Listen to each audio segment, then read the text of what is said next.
Aí, certinho? Bom, me ouvem tudo certinho, gente? Natália, Bárbara. Bom, vamos começar a reunião de hoje, então, a monitoria em especial. Bom, a monitoria de hoje, ela vai ser em específico para a avaliação integrada de vocês, tá bom?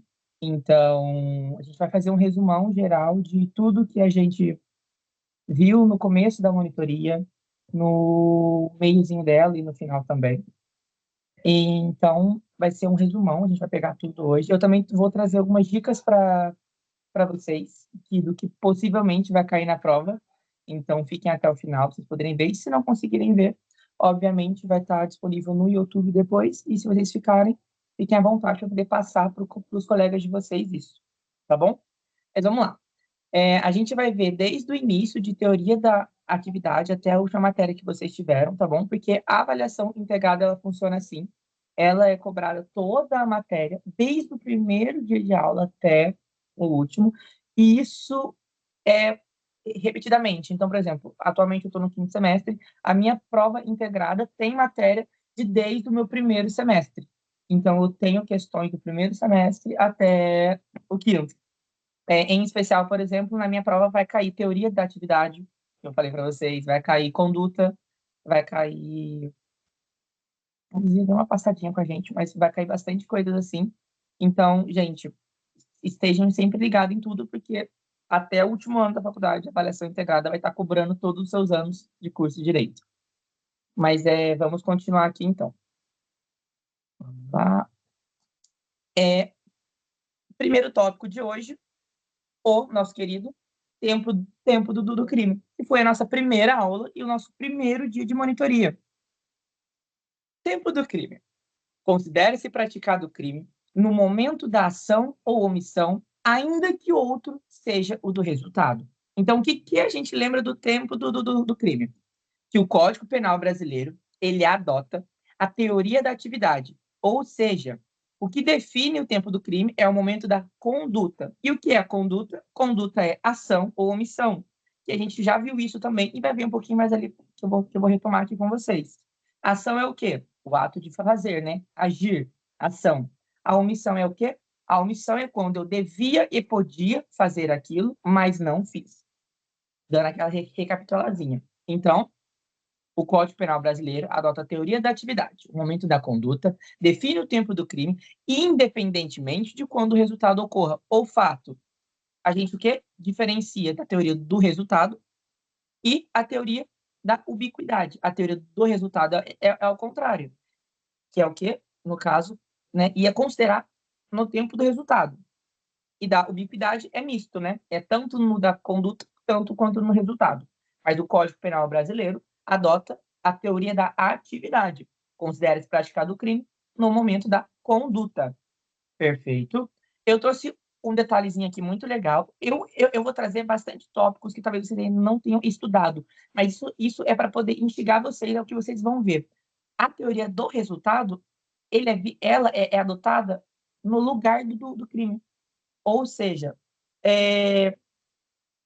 quando a gente está falando de onde aconteceu o crime, é adotado o resultado que teve. Mas eu não vou entrar nesses tópicos agora, mas é só para poder instigar vocês a que o direito ali acaba tendo essas outras portas. Aí eu trouxe aqui uma das exceções e a importância disso. A imputabilidade, e é o quê? Define se o agente era maior de 18 anos no exato momento da ação. Ou seja, a gente adotando a teoria da atividade, a gente consegue ver quando ele era maior ou menor de 18. Ou seja, com esse fato, a gente vai considerar se ele praticou um crime ou se ele praticou um ato infracionário. Ou seja, João cometeu um ato infracionário aos 17 anos. Porém, o resultado desse ato infracionário, ele completou 18. Ou seja, a pessoa morreu, por exemplo, quando ele já tinha 18 anos. Ele cometeu um crime ou um ato infracionário? Um ato infracionário. Por quê? Porque o momento da ação foi quando ele tinha 17 anos. Ou seja, um ato infracionário e não um crime. Mesmo que no resultado ele tenha 18 anos, ele vai ser julgado como menor, como um ato infracionário. Nos crimes permanentes ou continuados, aplique-se a lei nova mais grave se vigente antes da cessação da permanência. Aqui é algo bem mais específico, mas eu trouxe só para, novamente, instigar e ver você, e vocês a procurar e a se interessar em ver que há coisas e coisas que o direito penal e essas teorias se aplicam diferente, entendeu? Mas vamos dar continuidade, porque o foco principal aqui é vocês saberem que o Código Penal brasileiro adota a teoria da atividade, que é considere-se praticado o crime no momento da conduta, ok? Ação ou omissão. Continuando aqui, o famoso conflito das leis penais no tempo. Vamos lá. E um princípio que eu quero que vocês levem até o 5º ano, hein? Nunca se esqueçam. Princípio da irretroatividade em princípio constitucional. A lei penal não retroage, salvo beneficiar o réu. Entendeu? A lei penal não retroagirá, salvo beneficiar o réu. Ou a lei penal retroage apenas para beneficiar o réu. Artigo 5º, inciso, não lembro, 55. Não, é 15. Se é 15, não, XL, não lembro. Artigo 5º da Constituição. E vamos aqui falar sobre os conflitos das leis penais no tempo. Abolitio criminis, a nova lei deixa de considerar o fato como crime, extingue a punibilidade e cessa os efeitos penais da condenação. Ou seja, era crime, não é mais crime. Retroage. E retroage como? A gente já falou disso, lembram? Quando o adultério deixou de ser crime, as pessoas que estavam cumprindo pena de adultério, as pessoas que estavam presas por adultério, as pessoas que estavam em processo de adultério, foi totalmente extinguida a punibilidade ali. Acabou o processo, as pessoas foram soltas, o crime não existe mais. Isso retroage porque vai beneficiar o réu. Então, abolitio criminis, um crime deixa de ser crime. Ou, se vocês quiserem uma linguagem mais jurídica, um fato típico passou a ser atípico. Perfeito? Lembrando, retroage. Novatio legis in melius. Lei nova, que sem excluir o crime, ou seja, o crime ainda existe, traz qualquer benefício ao agente, ou seja, penas menores, nova causa de extinção, geralmente é a pena que reduz. Ou seja, beneficiou o réu. Se beneficiou o réu, retroage. Pessoas que estão cumprindo pena naquele crime vão ter ali feito o seu cálculo para poder ver o quão a sua pena vai ser baixada. Algumas pessoas acabam já cumprindo e já são liberadas. E as pessoas que cometerem um crime a partir daquele dia já vão ser julgadas com a nova lei do Novation Legis, ok? Lembrando, gente, tudo isso, todas essas partes, tem o que a gente chama de vacatio legis. E o que é o vacatio legis? O tempo da publicação da lei e a sua entrada em vigor. Geralmente, a lei traz em seu texto corrido ao final o tempo de vacatio legis. Se a lei não trouxer no seu texto corrido o tempo do vacatio legis, automaticamente são 45 dias de vacatio. Perfeito? Vamos dar continuidade, isso é só um adendo para a gente poder se lembrar que tudo isso de lei tem ali o seu vacatio legis interno. Perfeito? Novatio legis impégius, aqui já é o contrário. Lei nova que agrava a situação do réu. Ou seja, ao contrário do melius, ela piora um crime que já existe, aumentando a pena, tirando causas de extinção. Aqui, no caso, ela não retroage, porque ela não vai beneficiar o réu. Só vai ser utilizado dessa lei a partir da sua entrada em vigor. Ou seja, as pessoas que cometerem o crime a partir da entrada em vigor dessa lei já piorada, vamos dizer assim, serão julgados com essa nova lei. As pessoas que anteriormente cometeram um crime antes da entrada em vigor dessa lei são julgadas pela outra lei. Por quê? A lei não retroagirá salvo para beneficiar o réu. Novatio legis incriminadora. Ela é ao contrário do abolitio criminis. Palavra jurídica. Um ato atípico passa a ser um ato típico. Ou seja, lei nova que passa a considerar como crime fato anterior atípico. Ou seja, não era crime e agora é crime. Um exemplo do que não era crime e agora é crime, não vou lembrar agora, mas basicamente algo que não era crime passou a ser crime. Lembrando, não retroage porque não beneficia o réu.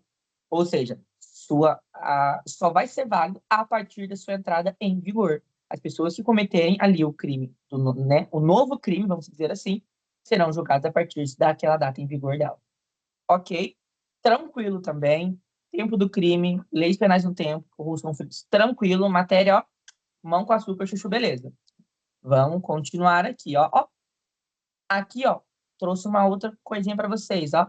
As leis excepcionais e temporárias. Aqui é diferente, entendeu?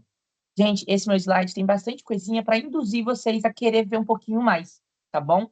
Mas assim, não foquem nisso agora. Foquem na avaliação integrada para poder gabaritar ela, porque de verdade, gente, é possível, tá bom? Bom, vamos lá. Agora eu vou falar da conduta. Mas aqui eu trouxe uma coisinha diferente. Aqui eu trouxe só um estudo, assim, mas eu vou falar o que a gente já sabe de conduta, ok? Conduta, ação e omissão. Ação, quando a gente vai e faz o crime. Omissão, quando a gente devia e podia, mas não fez. E quando que ele devia e podia? Deve, pelas alíneas A, B e C. A, que por questão de segurança, que tem dever jurídico de proteção. Polícia, mãe, pai, bombeiro, né, etc. Essas pessoas têm dever. A linha A. A linha B, que de outra forma assumiu a responsabilidade. A babá, por exemplo. E a linha C, que por fato anterior àquilo causou o resultado, que a ação da pessoa causou o resultado daquilo. Então, a gente sabe disso. Aqui eu trouxe só um estudo diferente para vocês poderem também ter uma visão diferente. Aqui eu trouxe um estudo. Eu vou ler para vocês, que eu achei muito legal isso, é diferente. A conduta, o pilar do fato típico. Não há crime sem uma conduta humana voluntária e consciente, dirigida a uma finalidade específica. A teoria finalista de Hans Helsel. Teoria finalista. Vontade. A espinha dorsal da conduta. O agente atua com objetivo. Elementos, ação ou omissão, voluntariedade, consciência e finalidade. Subjetividade. O dolo e a culpa são deslocados da culpabilidade para o fato típico. Vitor, mas aonde que entra? O que o dolo e a culpa tem a ver aqui? A ação não é o ato de fazer? O dolo, você quer praticar o crime, você fez. A culpa não é quando você, querendo ou não sabia daquilo, é uma forma de omissão, entende? Aí aqui eu trouxe uma coisa diferente também. A exclusão da conduta. Situações onde o movimento corpóreo não é considerado conduta penal. Isso aqui, novamente, gente, são só adendos que eu trouxe para vocês, para poder instigar vocês a estudar um pouquinho mais sobre o direito penal.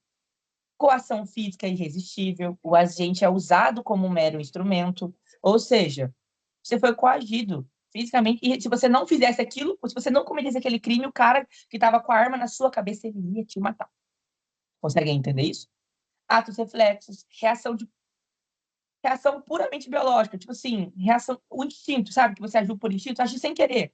Tipo assim, o corpo agiu, estados de inconsciência, sonambulismo, hipnose profunda ou desmaio. Essas pessoas não estão conscientes de si mesmas para poder saber que elas estavam cometendo tal coisa. Olha que legal. Olha como o direito penal ele atinge vários desses outros tópicos também, não só o que está fisicamente na lei. Muito legal, né? Bom, vamos falar agora do nosso famoso dolo e culpa. Bom, então, do primeiro tópico que a gente trouxe lá do início, que foi tempo do crime, teoria da atividade, conduta com ação e omissão, a gente viu tudo e estamos craque. Então, vamos recapitular aqui. Tempo do crime, o Código Penal brasileiro adota a teoria da atividade. Teoria da atividade é o quê? Considera-se praticado o crime no momento da conduta. Perfeito. Conflitos das leis penais no tempo. Princípio constitucional, a irretroatividade. A lei não retroagirá, salvo para beneficiar o réu. Artigo 5º da Constituição. Perfeito. Quais são os 4 conflitos de lei penal? Abolitio criminis, um fato típico passa a ser atípico, ou seja, é crime, não é mais crime, não é mais crime. Novatium legis in melius, já existe o crime, mas o crime é melhorado. Como assim melhorado? A pena é diminuída, acrescenta novos casos de extinção de punibilidade, melhora a lei.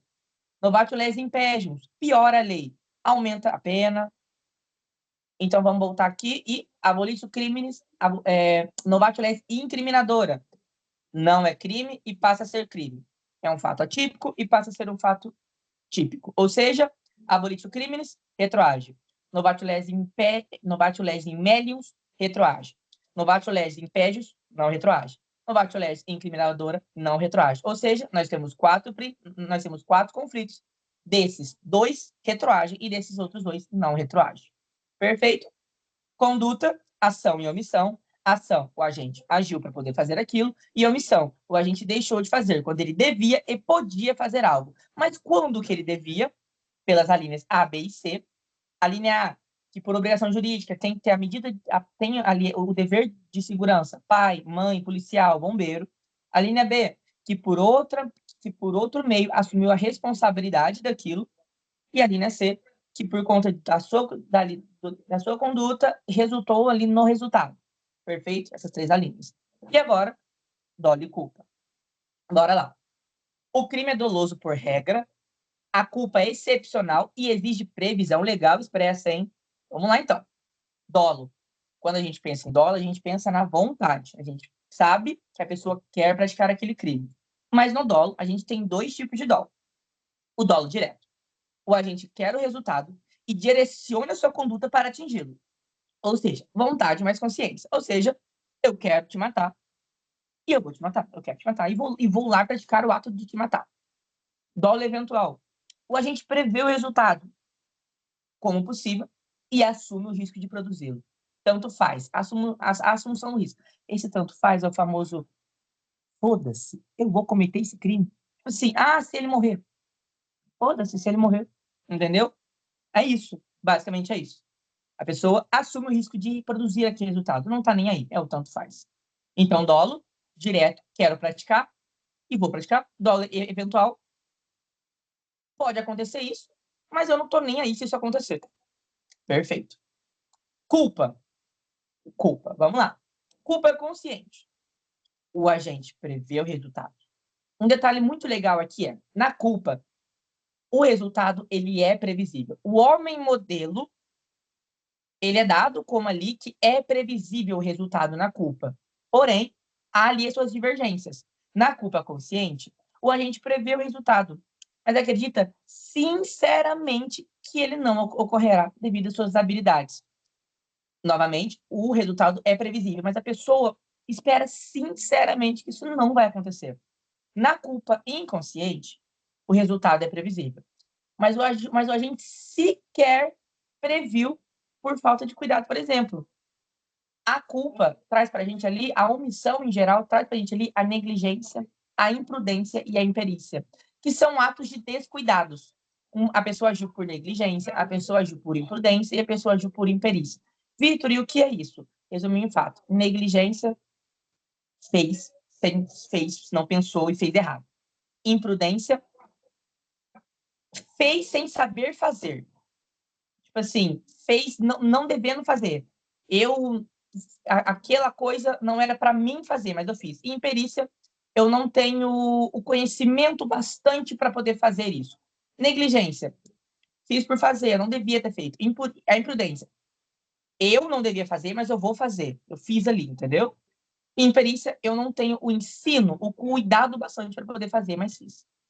Mas isso não é o foco. O foco aqui é culpa consciente, a gente prevê o resultado, mas espera sinceramente que não ocorra. Culpa inconsciente, o agente prevê o resultado, mas o resultado é previsível, desculpa, mas o agente sequer previu, por falta de qualquer outra coisa, ele não imaginava que isso ia acontecer. Perfeito? Dolo e culpa. Dolo, então, recapitulando, dolo direto, o agente quer o resultado e pratica. Dolo eventual, o agente não está nem aí para o resultado que vai acontecer. Culpa consciente, o agente prevê o resultado, mas espera que não aconteça.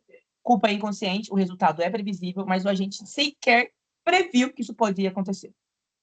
Perfeito, simples, fácil, tranquilo também. Então, até agora, matéria clean, matéria lisa, matéria que a gente teve lá nas primeiras aulas, que foi super tranquilo de se lembrar. Vamos continuar aqui, então. O nosso querido preterdolo, o nosso crime híbrido, né? Vamos lá. O que é o preterdolo? É o dolo no antecedente, e culpa no concedente, no consequente, no resultado. Vamos lá. Ou seja, eu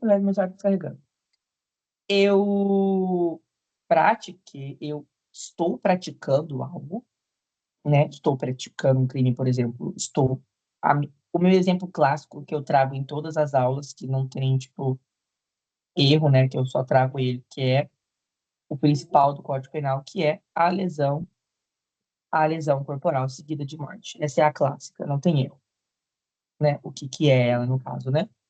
O agente tem o dolo de ferir a vítima, mas, devido à agressão, a vítima cai, bate a cabeça e morre. Então, ele teve dolo para bater, mas culpa na morte dela. Ou seja, o preterdolo é isso. Dolo na conduta e culpa no resultado. Conceito e natureza. Vou ler aqui para vocês poderem ter aquela relembrada.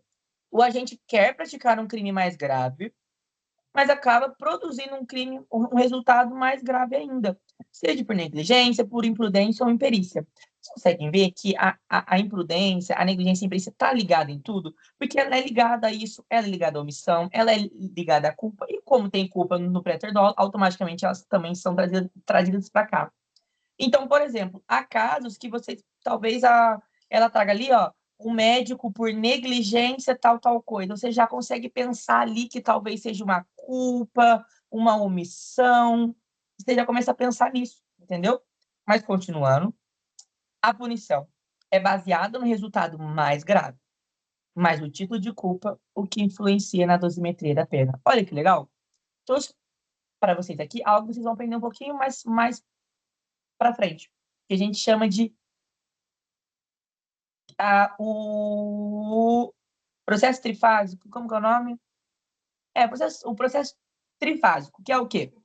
A dosimetria da pena, basicamente. 1. Circunstâncias judiciais. 2. Atenuantes e agravantes. E 3. Causas de aumento e diminuição de pena. Isso aqui vocês vão aprender um pouquinho mais para frente. Mas quando diz dosimetria da pena, é nesse momento que a gente pensa, é para poder somar a pena base. Perfeito? Vamos lá. Ali, ó.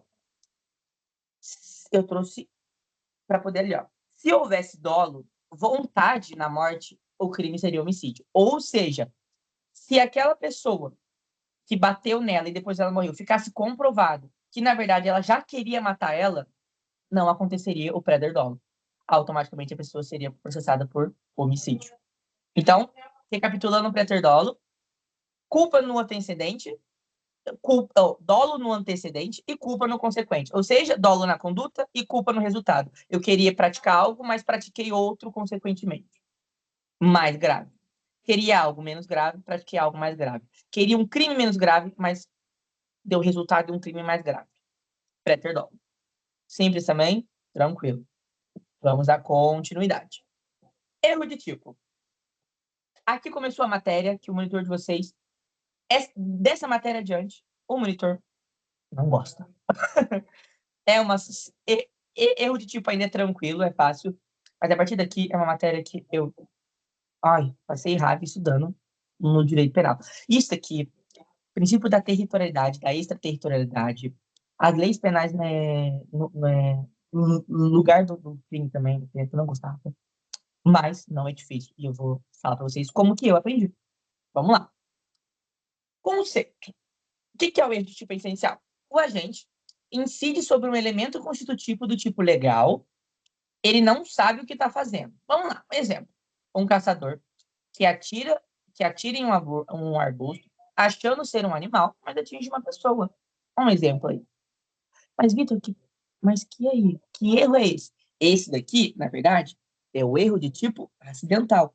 O erro sobre a pessoa. Lembra? Acho que na penúltima monitoria, eu trouxe isso para vocês. A pessoa, confundiu a pessoa. No caso aqui, ele confundiu, achou que era um animal, por exemplo. Mas aqui, no caso, o erro de tipo entre uma pessoa, vamos usar um exemplo melhor, né? Que tá aqui, ó. sobre a pessoa. A pessoa é semelhante, né? É que eu trouxe esse exemplo do caçador, mas falando que era um animal, mas atinge uma pessoa. Mas geralmente é bem difícil. Mas vamos lá, vamos continuar. Um erro inevitável. O que é um erro inevitável? Ele ocorre quando qualquer pessoa agindo com diligência normal em si mesmo, ou seja, qualquer pessoa cometeria aquele crime. Por exemplo, um exemplo besta. Eu tenho um guarda-chuva e a Natália tem um guarda-chuva igual ao meu. E a gente, na sala, deixa o guarda-chuva no mesmo local. E quando eu vou embora, eu levo o guarda-chuva da Natália embora e ela fica com o meu. E a gente ninguém percebeu um do outro, mas por algum mero detalhe deu para perceber depois que, na verdade, era o guarda-chuva um do outro. Ali, querendo ou não, teve um furto completamente aleatório, vamos dizer assim. Mas é um erro que qualquer pessoa cometeria, porque os objetos, por exemplo, são completamente idênticos. Ou seja, exclui o dolo e a culpa, sendo um fato atípico. E o erro evitável? Vamos lá. O evitável é que o agente erra por falta de cuidado ou negligência. Mas o erro poderia ser evitado, sim. O homem médio, ele consegue prever o erro no evitável. Mas o homem médio no inevitável não consegue. Aqui no evitável, ele exclui o dolo. Mas permite a culpa, se prevista. Por que se prevista, Victor? Porque a culpa, há crimes em que a culpa é aceita. A culpa só é prevista em certos crimes. Então, não são todos os crimes que têm culpa, gente. Então, tem que ver se naquele crime tiver culpa e se é possível utilizar dela. Perfeito? Tranquilo também. Erro de tipo essencial, evitável e inevitável. Evitável. O homem médio consegue ter evitado aquilo. No inevitável, o homem médio não prevê aquilo. No evitável, exclui o dolo, mas permite a culpa se prevista em lei, ou seja, se o crime tiver a forma culposa. E no inevitável, exclui o dolo e a culpa, porque é um fato totalmente atípico que não poderiam acontecer. Vamos dar continuidade agora sobre o erro tipo acidental, o que eu falei antes. Erro sobre o objeto e erro sobre a pessoa. Vamos lá. No erro acidental, o agente sabe que comete um crime, mas erra detalhes secundários que não excluem a tipicidade dele. Mas vamos lá. Erro sobre o objeto. Na minha penúltima monitoria, eu trouxe um detalhe muito legal sobre o erro do objeto. O direito penal vê isso, ele atua isso de uma forma muito, nada, vamos dizer assim, mano, não, né, por favor. É furto, cara, não. Eu quero furtar um relógio de ouro, mas eu vou lá e furto um relógio de prata por engano. Eu não cometi furto do mesmo jeito? Aqui é isso, entendeu? Furto, furto. Ali, ó. O agente confunde a coisa que pretende subtrair ou atingir. Exemplo, o agente entra em uma residência para furtar um relógio de ouro, mas acaba levando um de latão por engano. O agente responde como se tivesse atingido o objeto principal, o relógio de ouro. Porém, ele furtou de qualquer modo. Ou seja, furto, furto. Entendeu? Aqui não tem nada diferente. No erro sobre a pessoa, sim. O agente confunde a vítima pretendida com outra pessoa física. O agente quer matar o seu pai, mas atira em um vizinho que possui compleição física semelhante. Ele e o seu pai são idênticos, estatura, musculação, corpo, altura, tipo assim. Entendeu? Tem toda essa questão. Efeito. Não se consideram as condições da vítima real, mas sim da vítima virtual. Ou seja, a pessoa que cometeu esse crime vai responder como se tivesse matado o seu pai, não o vizinho. Mas por quê, Victor? Porque existem agravantes essa palavra? Isso, existem agravantes em cima disso. Mas quais tipos de agravantes? Quando você mata antecedente, cônjuge, cônjuge, ou seja, se eu, por exemplo, tivesse tentado matar meu pai, mas eu matei o meu vizinho, eu vou responder como se eu tivesse matado o meu pai, e isso me dá uma agravante por ser o meu antecedente, entendeu? O... Então, esse é o foco.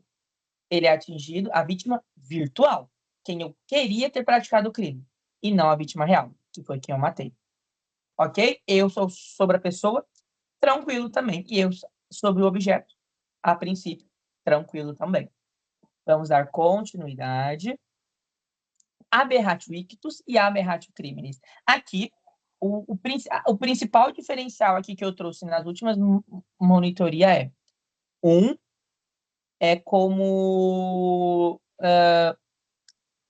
é o físico e o outro é o mental, vamos dizer assim. Um tem mais a falha do físico e o outro tem mais a falha no mental. Mas vamos lá. Aberratio ictus. Erro na execução. O agente, por acidente ou erro no uso dos meios, atinge pessoa diversa da pretendida. Vamos lá. Exemplo. Atira em A, mas por má pontaria, atinge B, que estava ao lado. Ou seja, o físico ali, a mão, e o olho, a má pontaria, fez eu atingir outra pessoa do que a que eu queria. Aberratio ictus. Responde como se tivesse atingido a vítima pretendida. A mesma coisa do erro sobre a pessoa. A mesma regra. Vai ser sempre a vítima virtual. Você vai responder como se tivesse praticado o crime contra a vítima virtual e não a real. Ok? Aberratio criminis. Resultado diverso. Ou o mental, por exemplo. O agente quer atingir um bem jurídico, exemplo, patrimônio, mas atinge outro, a vida. Exemplo, atira pedra para quebrar a vitrine e praticar o roubo, mas atinge e fere um pedestre, causando lesão corporal, por exemplo. Aqui é diferente, eu trouxe um outro exemplo, entendendo para vocês, mas assim, aqui é basicamente você quer praticar um e acaba praticando o outro, entendeu? Mas de forma inconsciente, a mente não... Por exemplo, ele jogou a pedra e não esperava que ele fosse atingir o cara. Mas ele vai responder, ó, responde pelos resultados ocorridos a título de culpa, se previsto em lei. Ou seja, a lesão corporal que ele causou, a pedra que ele atingiu no cara, lesão corporal culposa. Consegue entender isso? Ou aqui, por exemplo, tocar arma. Vou atirar na Natália. Mas lá a minha visão ficou turva, eu sei lá, eu cheguei a desmaiar ali, eu sem querer apertei o gatilho e acertou a Bárbara.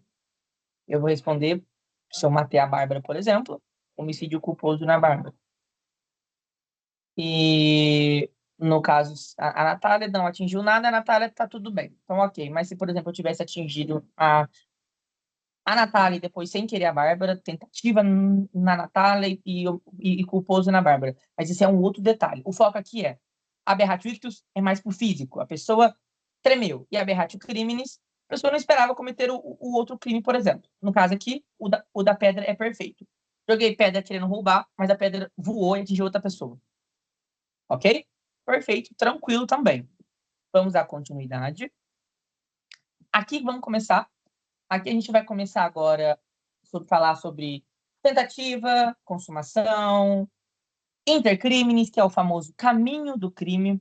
E eu só vou fazer uma coisa. O meu celular está descarregando, então eu só vou ver aqui como que eu vou fazer para poder continuar com a gravação e a aula sem que meu celular estrague, né?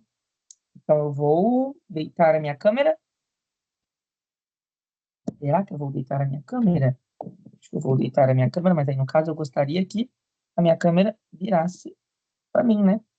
Então vamos colocar o celular para poder girar. Vamos ver se ele vai girar. Peraí.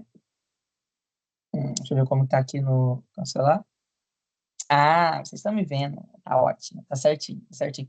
Gente, novamente, ó, não liguem pra bagunça de fundo do meu quarto, tá? Eu sei que tá bagunçado, mas é porque eu não parei hoje em casa, gente. Tipo assim, eu cheguei do meu trabalho, tipo, há uns 20 minutos. E por isso que eu atrasei pra aula também. Eu cheguei, fui passar uma água correndo, trocar de roupa pra poder vir dar a monitoria. Então, por favor, não me julguem pela minha bagunça atrás, tá bom? Mas bora lá, bora continuar. Bom, intercrimes. Intercrimes é o caminho do crime, é o que a gente chama de caminho do crime. E qual é o caminho do crime? Cogitação, a fase puramente interna. O agente idealiza o crime em sua mente, ou seja, eu estou pensando, eu vou matar a Natália hoje. Estou pensando na cabeça. Cogitação. Preparação. A preparação é quando eu começo a me preparar para praticar o crime. E um ponto muito importante aqui que eu vou trazer para vocês. A cogitação, ela é impunível. Ou seja, uma pessoa nunca vai ser condenada, nunca vai ser julgada por cogitar a matar alguém. Ou seja, gente, pensar, todo mundo pode pensar. Mas nem tudo deve ser falado ou feito, correto? Então, cogitação, impunível. A preparação, em regra, ela é impunível. Mas, Vitor, quando que ela pode ser punida? Alguns atos... Ali, ó, a minha nota ali embaixo, tá vendo? A nota aqui no cantinho, embaixo aqui, ó. Nota. Alguns atos preparatórios podem ser punidos como crime autônomos. Por exemplo, um ponto muito legal. Eu falei que eu cogitei que queria matar a Bárbara, correto? Nesse meio tempo, eu fui lá e comprei uma arma. Registro de arma de restrito. Registro ilegal de arma. Posse ilegal. Porte ilegal também, então, assim. Ou seja, ali, no ato preparatório de querer matar a Bárbara, a Natália, nem lembro o que eu falei que eu ia matar, mas eu comprei uma arma. Isso é crime. Portar arma de uso restrito, registro de arma, não ter o registro da arma, isso é crime. Ou seja, então aqui, na preparação, eu posso ser condenado, eu posso ser processado, porque eu tenho uma arma que eu não devia ter. Mas eu nem cheguei a executar ou a consumar o crime. Entendeu? Que eu cogitei praticar. Eu já fui pego antes ao comprar a arma. Mas vamos continuar agora. Vamos para o caminho 3. A execução. É onde eu inicio o que eu quero. Ou seja, por exemplo, quero matar a Bárbara e eu vou começar agora. Começo a atirar nela, eu sequestro ela, eu começo a bater nela. Tô ali, ó, tô executando. Tô em busca do meu crime. É o início da agressão direta ao bem jurídico tutelado. No caso, o bem jurídico tutelado aqui é a vida da Bárbara, que eu tô querendo tirar. E a consumação. A consumação é a reunião de todos os elementos anteriores feito. Ou seja, eu cogitei, eu me preparei, eu executei e eu consumei o crime. Eu matei a Bárbara. Pronto. Crime consumado. Execução é punível, consumação é punível. E a preparação, em regra, é impunível, porque tem aquela questão, por exemplo, da arma que eu trouxe para vocês. Perfeito. Caminho do intercrimes também, muito tranquilo, certo? Vamos dar continuidade aqui, então. Tem alguma escrita não? Eu só tenho, ó. Tem alguma coisa escrita? Como assim? Ah, sim, sim. Então, tem o slide, se você está vendo o slide, Ademir. Eu estou compartilhando a minha tela. No caso, eu estou compartilhando a tela do monitor, da monitoria, que é a outra tela. Ai, o celular agora não quer virar, gente. Oh, meu Deus. Não está aparecendo para você a tela do slide? Tenta colocar como fixo, por favor, a conta de monitoria. Monitoria direito. Fixa ela que vai aparecer que eu estou compartilhando a tela. Tá bom?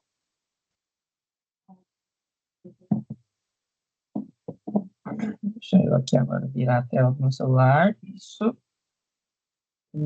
Virei. Aí. Deu certo? Ademir, você está conseguindo ver o slide? Agora sim, está aparecendo. Obrigado. Aí, que bom, que bom, que bom, então. Vamos lá, então. Vamos dar continuidade. Está aparecendo aqui cogitação, preparação, é isso? Isso. Entrou em crime consumado e tentado, é isso? Isso mesmo, certinho. Perfeito, Tá bom. então. Boa noite a todos vocês. Obrigado pelo auxílio.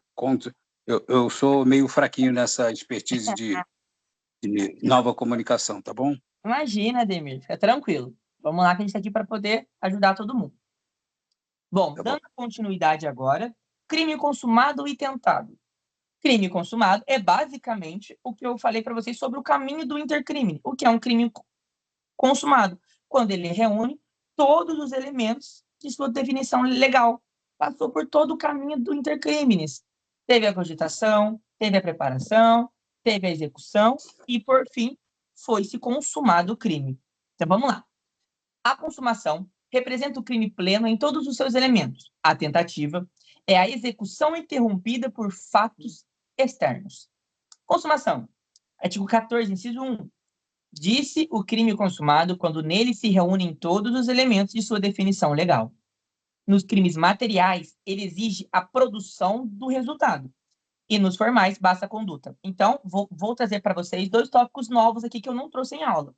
Não sei se a Luzia já chegou a falar também. Crime material. Para o crime ser material, ele precisa do resultado. Crime formal, basta a conduta. Ou seja, para o crime poder ser material, ele tem que ter o resultado. Mas para o crime ser formal, ele basta a conduta, basta ter a ação ou a omissão ali. Ou, no caso, por exemplo, a arma. Basta eu comprar a arma, entendeu? Mas aqui é muito 880, gente. Confesso para vocês que eu acabo me confundindo bastante nisso. Porque preciso do resultado, mas eu não comprar arma também não seria o resultado? Então é material? Ou é formal? Eu sou bem confuso com isso também. Mas em regra e em tese, é o quê? Material, resultado, e formal, conduta. E na prática vocês conseguem diferenciar isso, confesso para vocês.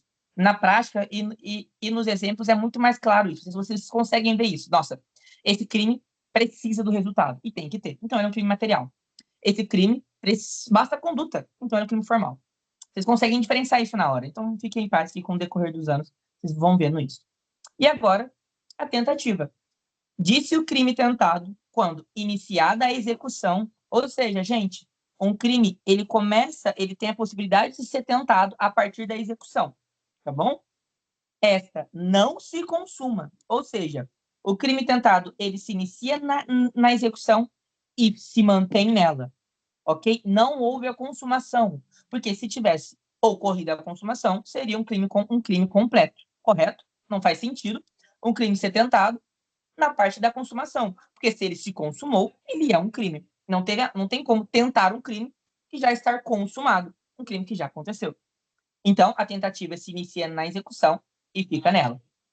Essa não se consuma por circunstâncias alheias à vontade do agente. E quais são essas circunstâncias alheias do agente? Arrependimento eficaz e desistência voluntária, que eu vou trazer para vocês logo no slide seguinte. Exige o dolo de consumação e o início de atos executórios idôneos. Aqui é só uma parte a mais. Vamos dar continuidade. Aqui. Espécies de tentativa. A classificação de tentativa baseia-se no quanto o agente conseguiu agir e no impacto físico sobre o objeto ou a vítima. Ou seja, a tentativa aqui, ela é julgada do tanto que ele praticou, do tanto de atos executórios que ele teve durante a terceira fase, que é a execução. Ok? Vamos lá. A tentativa perfeita, acabada ou crime falho. A Luzia deve ter trago para vocês o crime falho, como segundo nome. Tentativa perfeita ou crime falho. O agente, ele esgota todos os meios de execução que tinha à sua disposição, mas o resultado não ocorre, por causa da lei. Eu trouxe para vocês anteriormente por causa da lei. Perfeito? Ele usou todos os atos possíveis. Por exemplo, eu gastei todas as balas da minha arma e a pessoa não morreu. Ok? A tentativa imperfeita. O agente é interrompido durante a prática dos atos executórios sem conseguir esgotar o seu potencial ofensivo. Ou seja, eu tenho bala ainda, estou atirando, porém o policial vai lá e retém a minha arma. E eu tinha bala para poder atirar em alguém. Mas não deu para continuar com o ato executórios, com os atos executórios. A tentativa branca ou incruenta. O objeto material ou a vítima não chega a sofrer qualquer lesão ou toque físico com a gente erra o alvo. Ou seja, eu fui tentar matar a Bárbara, mas eu sou uma pessoa completamente míope, cega, vesga, que não tem prática alguma que arma e consigo atirar em todos os lugares, menos na Bárbara. Eu atiro em poste, eu atiro no céu, eu pego em prédio, mato um pombo, mas eu não mato a Bárbara, nem sequer atinjo ela. Ok? Uma tentativa branca. Tentativa cruenta. A vítima é efetivamente atingida e sofre lesões corporais, embora o resultado final pretendido não ocorra. Por exemplo, eu quero matar a Bárbara, porém, eu não consegui. Eu atirei em vários pontos no corpo dela, mas nenhum lhe causou a morte. Por exemplo, nenhum foi fatal. Atirei em ombro, em braço, em dedo, em pé, em dedão, em canela, em todos. Gastei tudo meus atos executórios, machuquei a Bárbara horrores. Queria matar ela, mas não consegui matar ela. Por exemplo, o SAMU chegou a tempo. Tranquilo assim, tentativa de formas bem básicas, assim, essas diferenças, vocês, o próprio textinho ali, vocês conseguem diferenciar, ok? Agora sim, quais são, né, essas circunstâncias alheias à vontade do agente que atrapalha ele? A desistência voluntária e o arrependimento eficaz. A ponte de ouro do direito penal. O Estado incentiva o agente a abandonar o crime voluntariamente. A ponte de ouro, ela é chamada como a desistência voluntária, ok? Mas vamos lá. Desistência voluntária. Eu posso continuar o crime, mas eu não quero. Eu estou com a arma apontada para a Bárbara. Mas eu vou lá e não quero mais. Eu simplesmente não atiro nela. E isso, gente, pode ser por qualquer fator. Por exemplo, a Bárbara começou a chorar muito para mim, começou a falar um monte, mas eu fui e parei. Eu, na hora ali, pensei, nossa, mas a Bárbara é mãe. Não quis. Entendeu? Isso é por qualquer fator, mas eu podia continuar, mas eu não quis. Ok? Ocorre durante a execução do crime e o agente interrompe voluntariamente os atos executórios, mesmo podendo prosseguir. Foi o que eu falei. Eu estou ali com a arma apontada para a Bárbara, mas eu não vou atirar nela mais. Eu não quero mais. Arrependimento eficaz. Eu fiz. Eu já comecei a praticar o crime. Mas eu quero desfazer ele agora. Exemplo perfeito. Eu vou matar a Natália agora. Tô tentando matar muita Bárbara já. Natália, eu fui lá e te dei um lanche com veneno. Você começou a ter reação desse veneno. Aí você foi lá e tomou esse veneno com esse pão. Só que na mesma hora eu me arrependo disso. E nessa mesma hora eu te dou o antídoto e você fica bem. Mas por que eu tô falando que você fica bem? Porque para o arrependimento eficaz existir, o resultado não pode se consumar. Ou seja, ocorre após o esgotamento de todos os atos executórios, ou seja, eu fiz o veneno, preparei, coloquei no pão para você, dei para você comer o pão, você comeu o pão. Pronto. Todos os atos executórios ali já foram feitos. Acabou todos. Você comeu, você já está envenenado, você vai começar a morrer. Porém, nessa mesma hora, eu percebo que eu não quero mais isso, pego o antídoto e dou para você. Você toma um antídoto e você fica bem, você fica viva. Por quê?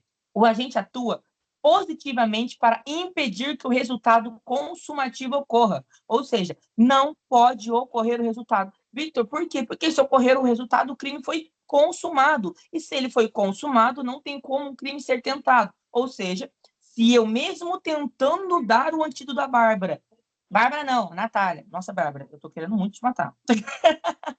Toda hora. A Natália tomou veneno e ela morreu. O crime foi consumado. Eu pratiquei homicídio contra a Natália. Mesmo que eu tentei ali. Infelizmente, não. Aí, claro, tem todo aquele caso do depende, vai para circunstâncias judiciais, vai para a dosimetria da pena, vai cair nas circunstâncias judiciais, vai ver ali que, ele tentou ainda salvar a vida da pessoa. Enfim, tudo é um grande depende no direito. Mas o arrependimento eficaz, ele só é válido quando você evita que o resultado se consuma. Perfeito, entendido aqui, bem tranquilinho também. Vamos dar continuidade. Aqui, ó. O agente não responde pela tentativa, responde pelos atos já praticados. Ou seja, por exemplo, se na desistência voluntária eu bati aqui foi a Bárbara. Eu tava com a arma apontada para a Bárbara, mas antes de eu estar com a arma apontada para a Bárbara, eu dei murros nela, causando lesão corporal gravíssima, por exemplo, ou grave. É ali eu vou ser, né, julgado pelos atos praticados, ou seja, pela lesão corporal. E na Natália, a mesma coisa. Mesmo que eu tenha prevenido, mesmo que eu tenha impedido o resultado de se consumar, aquele veneno possivelmente entrou no corpo dela e feriu algum órgão ali dela, causando, querendo ou não, algo interno dela que machucasse. Ou seja, eu vou ser julgada ali pelo ato, por exemplo, de eu já ter praticado. Né? No caso, eu machuquei ela ali internamente, por exemplo. Legal, né? Diferente isso. Mas é basicamente isso. Agora aqui, eu trouxe para vocês essa estrutura do crime. Para poder ser crime, o fato tem que ser típico, tem que ter ilicitude, tem que ser olhada a sua culpabilidade. Mas vamos lá. O conceito analítico de crime exige a presença cumulativa de 3 substratos para a configuração do delito. Ou seja, o fato tem que ser típico, ele tem que ser ilícito e tem que haver ali a culpabilidade. A pessoa tem que ser culpável. Mas vamos lá. Fato típico. Conduta, ação ou omissão humana. O resultado, a modificação no mundo exterior. Nexo causal, elo entre conduta e resultado. E tipicidade, enquadramento na lei penal. Aí, Vitor, calma, você falou um monte de coisa, mas o que é fato típico? É o que está na lei, o que é crime. O que está previsto no nosso Código Penal brasileiro. Um fato típico é o que está ali. É um crime. Prontinho. Isso é um fato típico. O que está previsto no Código Penal brasileiro, no Código Processual brasileiro, etc, etc. Entendeu? Fato típico, crime. Ilicitude. Contrariedade da conduta ao ordenamento jurídico. Excludente, legítima defesa, estado de necessidade e estrito cumprimento do dever legal. Tá. Ilicitude. O que é ilicitude? É ilícito. É algo ilícito. É que é algo que na lei não se deve fazer. Por exemplo, usar drogas. É um ato ilícito, dependendo da droga, correto? É um ato ilícito. Mas também tem os atos lícitos. Por exemplo, remédio. Remédio é um tipo de droga, mas é uma droga lícita. É uma droga que não puxa fato típico. Mas a droga ilícita puxa o fato típico. Consegue ver isso? Legal, né? Ah, Vitor, mas tem ali uns excludentes. Claro, legítima defesa, por exemplo. É ilícito eu matar alguém, mas se eu matei essa pessoa em prol da minha vida, ela estava tentando me matar e eu matei ela. Calma. Legítima defesa tem todos uns requisitos muito, muito bem especificados, ok? Tem toda a questão. Você não pode, por exemplo, se o cara está tentando me matar na palmada, eu não posso pegar uma arma e atirar nele falando que foi legítima defesa. Tem que ter essa questão também. Se ele tá tentando me matar com uma arma, eu tenho todo o direito de só conseguir uma arma ou pegar a arma dele e atirar, ok? A legítima defesa é algo mais detalhadozinho. Quando vocês forem estudar, vocês vão conseguir ver isso. Mas é basicamente isso. O ato é lícito, mas é um ato lícito por um ato ilícito. No caso, ele sobressai e perco, e no caso, não é, eu perco, né, o ato ilícito. Entendeu? Culpabilidade. Vamos lá. Na culpabilidade, a gente pode se colocar a imputabilidade, a capacidade mental e idade. Ou seja, a pessoa perde a culpabilidade quando não tem a capacidade mental bastante, quando é menor de idade, porque a pessoa ali, ela comete um ato infracionário, ela não comete um crime, entendeu? A culpabilidade dele, a culpa, a pessoa praticar aquilo é mentalmente não legal, né? Não é possível, vamos dizer assim. E a idade, a pessoa não é um ser humano completo ainda, vamos dizer assim. Mas, gente, uma coisa diferente. Tem tanto intriga interna, tipo assim, de psicólogos e estudantes de direito, estudantes de psicologia, que trazem assim, mas quando que uma pessoa é madura o bastante para poder distinguir de tais coisas? Quando que o desenvolvimento humano, mental, a pessoa consegue... Tem todos os estudos assim disso, tipo assim, nossa, se torna algo completamente irritante. Mas é bem legal, porque tipo, tem todo... As pessoas trazem bastante coisas. A consciência. Potencial consciente da ilicitude. Ou seja, uma pessoa, por exemplo, que não tem capacidade mental, ela não vai conseguir distinguir de algo lícito ou ilícito, entendeu? Ela não tem a consciência disso. Entendeu? Ou seja, ela já é imputável, consequentemente já puxa ali pela consciência dela. Será que ela é consciente bastante para poder entender que aquilo é ilícito, que aquilo é um fato típico, que aquilo é crime? Consegue entender isso? Exigibilidade. Exigibilidade de conduta diversa. Ou seja, conduta, ação ali ou omissão mesmo, entendeu? Uma pessoa que é imputável, que não tem consciência do crime que está praticando, ela realmente fez ela agiu, ela fez a conduta, a ação por fazer, mano, tipo, ela queria, é todos os estudos, entendeu? Mas a culpabilidade é isso, é mais isso mesmo, eu tô trazendo para vocês. A capacidade mental e não mental, menor ou não é, ele tem consciência do que ele tá fazendo, ele deve ser julgado, ele tem culpa desse crime. Legal, né? Bom, vamos dar continuidade. Crime impossível. Crime impossível é legal, né? Um crime que é impossível de ser praticado. Mas como assim? Calma, vamos lá. Não se pune a tentativa quando, por ineficácia absoluta do meio ou por absoluta impropriedade do objeto, é impossível consumar-se o crime. Tá, mas o que é isso? Calma, vamos lá. Ineficácia absoluta do meio. O instrumento utilizado pelo agente é totalmente incapaz de produzir o resultado pretendido. Exemplo, tentar matar alguém com uma arma de brinquedo ou com açúcar achando que é veneno. Bobo esse exemplo, né? Mas calma aí, vou dar um exemplo melhor para vocês. Vou matar a Natália agora de novo, que eu acho que a Bárbara já morreu muito hoje. Natália, eu tô apontando para você uma arma novamente e eu apertei o gatilho, mas a arma não atirou. Eu apertei de novo, eu apertei várias vezes o gatilho, mas a arma não atirou. E ficou comprovado por perícia, por laudo, por tudo, que aquela arma, na verdade, nunca sequer funcionaria. Aquela arma nunca sequer atiraria uma bala. Crime impossível. Ineficácia absoluta do meio. Eu sei que é estranho a gente pensar que, sendo que o outro é em propriedade absoluta do objeto, mas é porque o objeto aqui é, na verdade, outra coisa. É uma pessoa, por exemplo.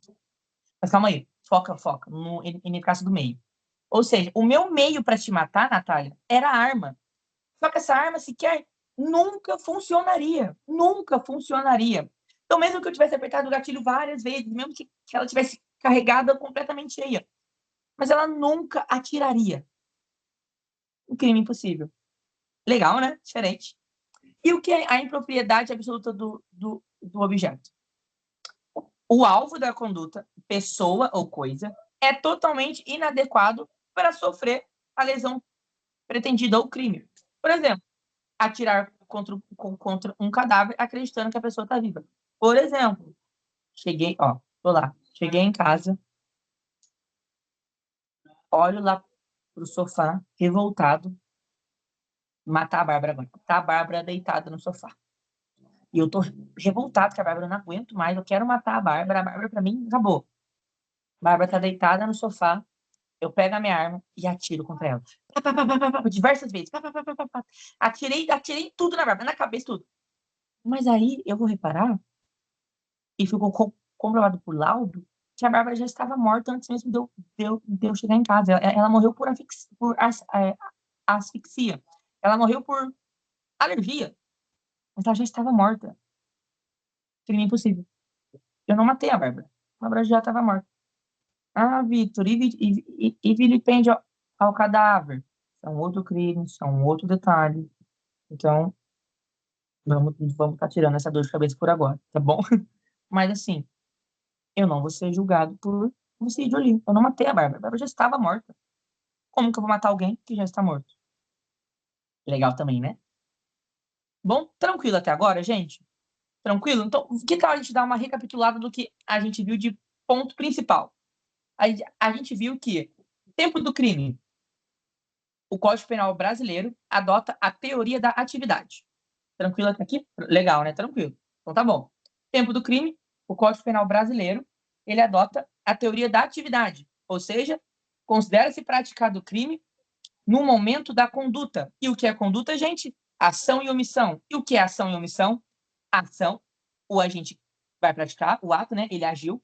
Omissão, o agente devia e podia fazer com que aquele crime não se consumasse, né, não acontecesse. Mas quando que ele deve? Ele deve quando que por a linha A, B e C. A linha A, por dever jurídico de segurança, que deve ali por mãe, pai, policial, bombeiro. A linha B, que por outro meio, que por pura mera liberalidade, assumiu a responsabilidade daquilo. Por exemplo, a babá. E que por comportamento anterior ocasionou o resultado daquilo. Um exemplo besta. O meu cachorro é super louco e eu abri o portão e ele saiu pra rua e mordeu alguém e causou lesão corporal ou matou alguém. Besta esse exemplo. Ok? Dando continuidade, conflito de leis penais no tempo. Temos 4, mas antes de ver as 4, quando a gente pensa em conflitos de leis penais no tempo, tem que vir automaticamente princípio da irretroatividade. E o que é ele? A lei não retroagirá, salve para beneficiar o réu. Perfeito? Entendendo isso, a gente volta para os 4 conflitos. Abolitio criminis, um fato é crime e passa a não ser crime mais. Ou seja, retroage, porque vai beneficiar o réu. Não era crime e agora não é mais. Princípio do novatio legis in melius. A crime já tem um crime e esse crime é melhorado. Melhorado como, Victor? A pena é diminuída, houve ali novas causas de extinção de punibilidade, ou seja, retroage. Por quê? Porque beneficia o réu. Aqui já não. Novatio legis impégios. O crime piorou. Poxa, a pena aumentou, diminuiu as causas de extinção de punibilidade, piorou. Se piorou para o réu, não retroage. Novatio legis incriminadora. Um fato que não era crime, agora é crime. Ou seja, piorou, né? Agora é crime. Não retroage. Agora que eu vi, obrigado por falar que eu explico bem. Agora que eu vi no chat. Bom? Então a gente sabe isso. A gente sabe que tem 4 conflitos. 2 beneficiam o réu e retroage, e 2 não. Dando continuidade a isso, eu não lembro depois disso que a gente viu. A gente viu depois de... Praeter dolo.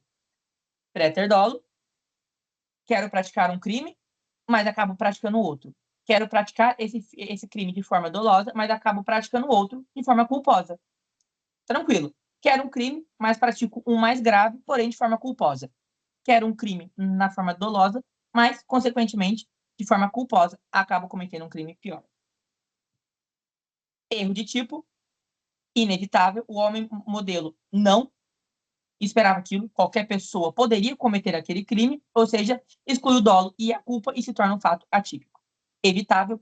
O homem modelo prevê, sim, que aquele erro poderia ter sido evitado, porém, ele exclui o dolo e ele é punível na forma culposa, se, previsto em lei, o crime tiver a sua forma culposa. Dando continuidade, erro de tipo acidental, sobre o objeto e a pessoa. Sobre o objeto, eu quero furtar um relógio de ouro, mas eu furto um relógio de prata.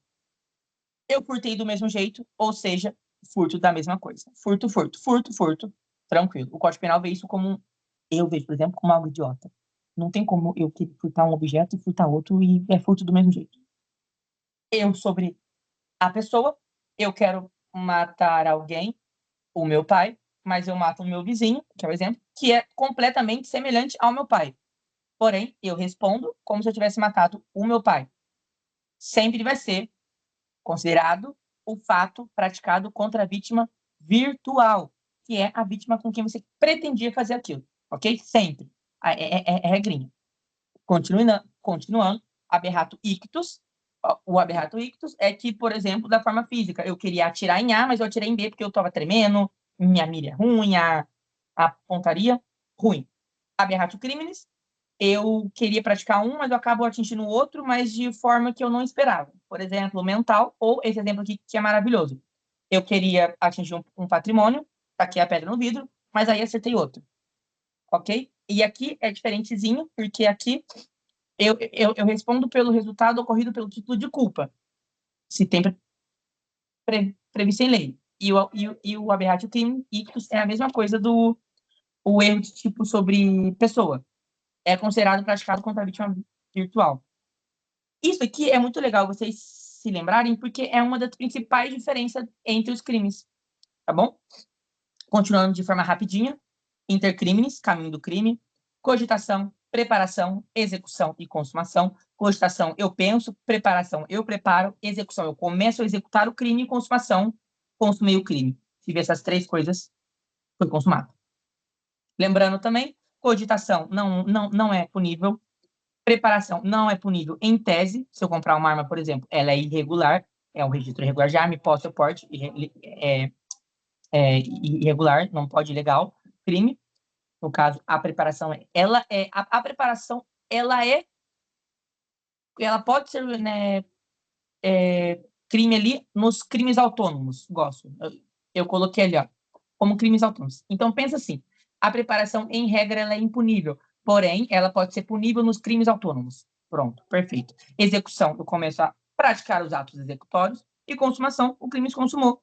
Teve tudo anteriormente.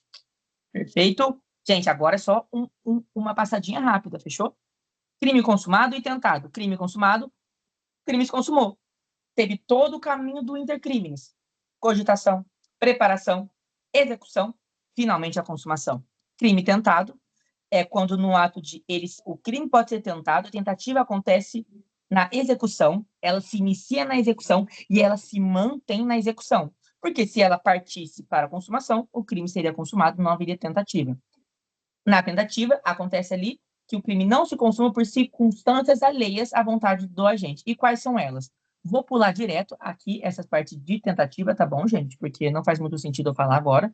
Vou direto para a desistência voluntária e arrependimento eficaz. Desistência voluntária, eu posso continuar com o crime, mas eu não quero. Vou matar o Ademir agora. Ademir, eu estou apontando a arma para você, mas eu não quero mais. Eu não quero mais te matar. E eu parei ali na hora. Arrependimento eficaz, eu já fiz o crime, mas agora eu quero desfazer ele. Vou matar a Bárbara de novo agora. Tá bom, Natália. Beijinho, tá bom? Depois você vê lá pelo YouTube. Tá bom? Boa noite, bom descanso. Tá bom? Obrigado por ficar até aqui com a gente. Arrependimento eficaz, eu joguei veneno, botei veneno na comida, mas automaticamente ali eu já vim com o antídoto e não aconteceu o resultado. Lembrando que isso é muito importante, gente. Para o arrependimento eficaz ser válido, o resultado não pode se consumar. Continuando rapidinho, fato típico, ilícito e culpabilidade. Também não vou retomar aqui porque não faz muito sentido. Crime impossível, que eu acabei de falar com vocês. Ineficácia absoluta do meio. Ficou comprovado que aquilo lá era totalmente capaz. Por exemplo, aquela arma nunca funcionaria. Ou, no caso, tentar matar alguém com uma arma de brinquedo. Impropriedade absoluta do objeto. Basicamente, não tem como matar alguém que já está morto. Perfeito? Agora, a gente vai voltar aqui na matéria nova. Aqui, a partir dessa parte, eu não cheguei a falar com vocês, ok? E era o último tópico da aula. E a Natália saiu bem no último tópico. Natália, se você ver esse vídeo, você vai se lembrar que você saiu no último tópico a ser estudado. Mas vamos lá. A teoria da tentativa, ela tem a objetiva versus a subjetiva.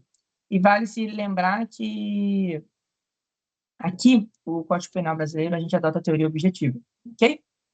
Teoria subjetiva, ela foca na vontade criminosa, no ânimo do agente. O que importa é a intenção de violar a norma, independentemente do perigo real causado. Ou seja, a pena da tentativa seria igual à pena do consumado. Mas não faz sentido. Vitor, mas por que não faz sentido? Porque a tentativa já traz que um crime tentado ele é diminuído de 1/3 a 2/3 dos atos, entendeu? Ele é diminuído de 1/3 a 2/3, porque ele só é visto ali os atos que foram preparados, os atos que foram feitos, entendeu? Então não faz sentido, que é o que a gente adota aqui, ó. A teoria objetiva foca no perigo real causado ao bem jurídico. A punição justifica-se pela probabilidade de dano efetivo ao objeto protegido. A pena da tentativa, ela é menor da pena do consumado. ela vai ser diminuída, ela vai ser menor mesmo, entendeu? Simples, né? Rápido, prático. Era o tópico mais curtinho da aula. E, para a gente poder finalizar a nossa revisão de hoje, é basicamente isso. A gente falou sobre a aplicação da lei, trouxe o tempo do crime, que é a teoria da atividade, a retroatividade penal, né, que ela é benéfica ao réu, para poder garantir isso. A gente trouxe os elementos do crime, a conduta de ação e omissão, e o dolo e a culpa. A gente trouxe o erro de tipo é essencial, com o evitável e o inevitável. E, gente, aqui, desculpa, eu nem falei para vocês aqui, A teoria adotada no Brasil é a objetiva temperada, que foi a que eu te falei, né? A teoria objetiva. Pune-se a tentativa com pena reduzida, mas reconhece a atividade no crime. Legal, né? Bom, voltando, eu trouxe para vocês o erro de tipo essencial, o evitável e o inevitável, o erro de tipo sobre o erro de tipo acidental, o objeto e sobre a pessoa, e essa exclusão da responsabilidade é julgada apenas pelos atos praticados, né? E trouxe o caminho do crime, o intercrimes, falando sobre a consumação, a tentativa, a espécies, o tentado, o não tentado, quando que se consuma e quando que se é praticada a tentativa. E eu finalizo a monitoria de hoje, tá bom? Se alguém tiver alguma dúvida, alguma coisa. Hoje foi, acho, a nossa monitoria mais extensa, né, em questão de aula. E agora, finalizando aqui, tem alguma dúvida? Gostariam de fazer alguma pergunta? Porque eu vou trazer aquele extra que eu falei para vocês. Deixa eu ver. Obrigado, meu querido. Imagina, gente. Obrigado eu. Eu vou trazer só para vocês que eu tive, assim, a informação, o acesso, tá bom?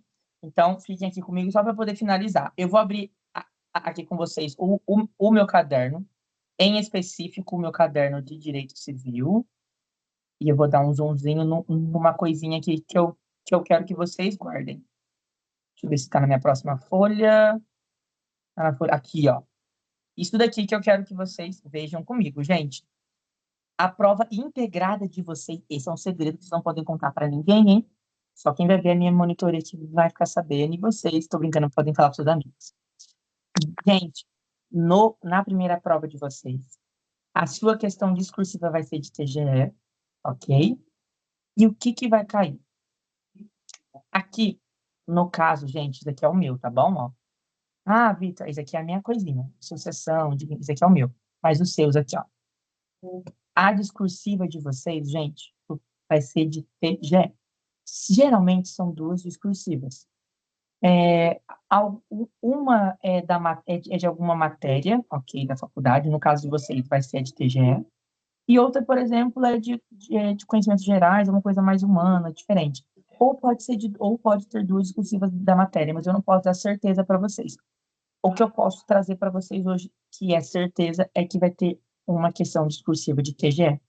Então, estudem TGE para a prova integrada de vocês, que se cair a discursiva, vocês já vão saber fazer, ok? E esse era o extra que eu queria trazer hoje, que foge ali do direito penal, que foge da matéria. Mas é isso.